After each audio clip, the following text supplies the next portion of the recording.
So one of the reasons I am is because I'm so old and I've been doing this so long, is that I had the benefit of living through 08, 09, the financial crisis. We owned properties then, we managed properties. I am thrilled to tell you we never lost a dime of investor money during that time. But when you go through a time like that and you're really thoughtful about watching what's happening around you, the biggest problem was a debt problem, because the debt markets froze up. As soon as you can't get a loan to refinance your real estate, well, now you got a problem, because you got to come up with the money somewhere. Real estate is capital intensive.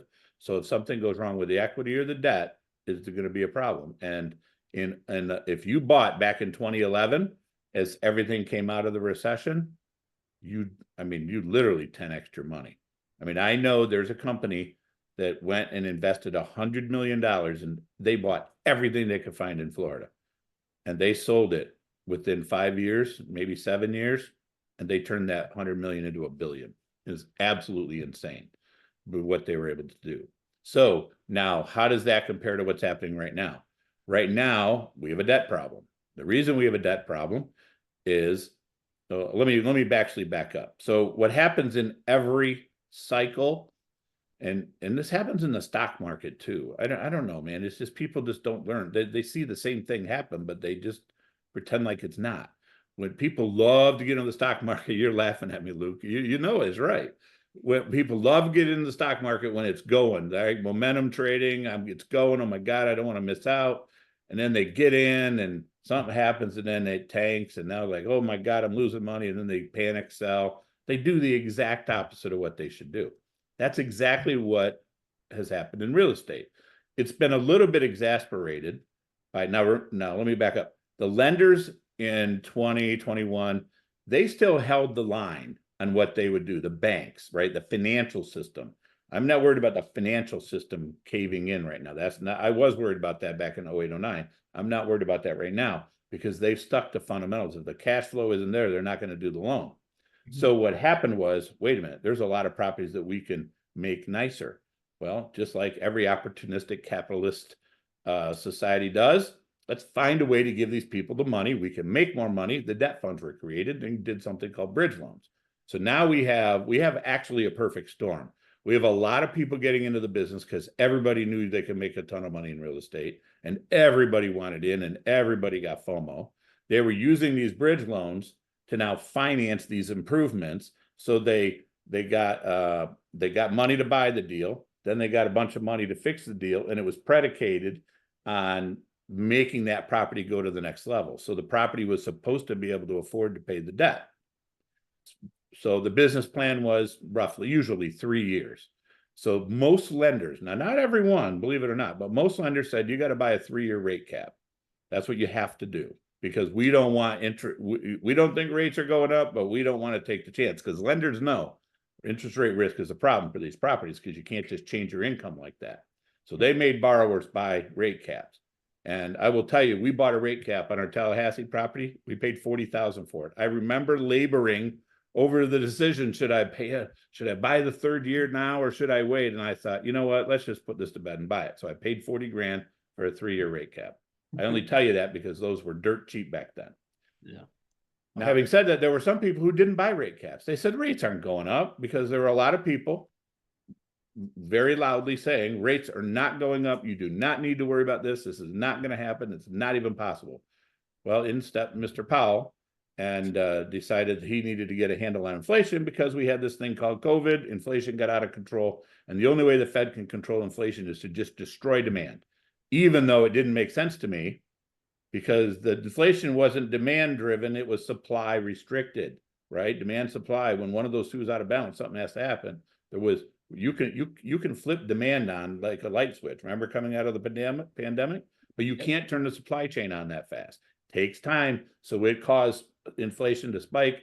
They tried to hold out, calling it transitory, and all of a sudden they just threw in the towel. We've got to raise rates. And they went crazy. I mean, what? SOFR went from 5 basis points to 500 and some basis points. Just so you guys can see it. This is the SOFR chart. This is March when COVID first hits and immediately goes to zero. This is musical chairs for a couple years. And then we did 58% fixed leverage with the bank. And we locked that loan in February of 2022, and the first rate hike was March and all the way up. This is why the market was frozen for a little bit, for pretty much all of 22 and 3. And it's been flat since August of 23. But just so you can see, like the graph, I don't think you've ever seen a graph go up this quick. Not an interest in a rate short graph. period of time. Yeah. All Yeah, right. so what happened was when these rate caps expire, or if you had variable rate loans, your property can't produce income that fast. So they had a problem. The lenders saw the rate caps coming. They saw that, we got a problem, rates are higher. So they said to borrowers, you got to start escrowing money now. They did this 12 months in advance because they're smarter than the borrowers were. You got to start sending us the money now so that you can buy the rate cap when your current rate cap expires, so that the bank can stay, or not the bank, the lender can stay protected. And all of a sudden now, when you start trying to pull that much cash flow out of a property that didn't produce that much more, you can't. So now we have sellers in distress, right?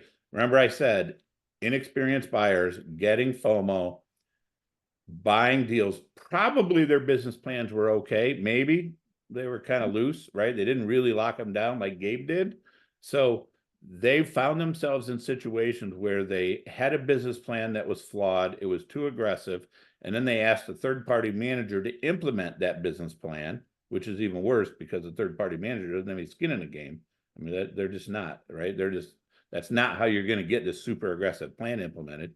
And now what happened is we have sellers that are distressed coming out of these situations, and their equity's gone. Their equity's gone because, remember, cap rates went up. Why did cap rates go up? Because you got to finance these deals. It's equity and it's debt. Well, the biggest part of the equation now is so much higher than it used to be. Cap rates have to go up. People can't afford to pay as much. And so now people are selling. And well, the reason they didn't sell for the last 12 months is because I don't know if you've ever seen anyone fail. It's really not a fun experience to watch. It's not. Nobody likes to lose money. I watched it in 08 a lot. Some people, it's really, really sad to watch it happen to people because they're good people. They know they're going to fail, and there's just not a damn thing they can do about it. So these people are trying to sell their properties, and they're trying to sell their properties at a number that allows them to get out whole. Now, what they should have done, and what they should have done before, was be a little aggressive with their pricing so they can get that property sold, and they could have saved some of the equity, but they didn't. They held out. And so now what's happening right now is they're at the end of the rope. The timer has dinged. It's time. You have no more time. You have to deal with this problem. And now you've got most of the new buyers went away. Most of them did, because they didn't feel they couldn't get deals done. They got scared. The reality of it is now is the time you need to buy, because now you have distressed sellers. You have somebody selling literally with a gun to their head, or the lender is forcing them to sell. Yep. That's when you want to buy. Just ask Warren Buffett. He'll tell you, right? When the building is on fire, you run in. And that's exactly what we should be doing right now, because I saw this happen in 11.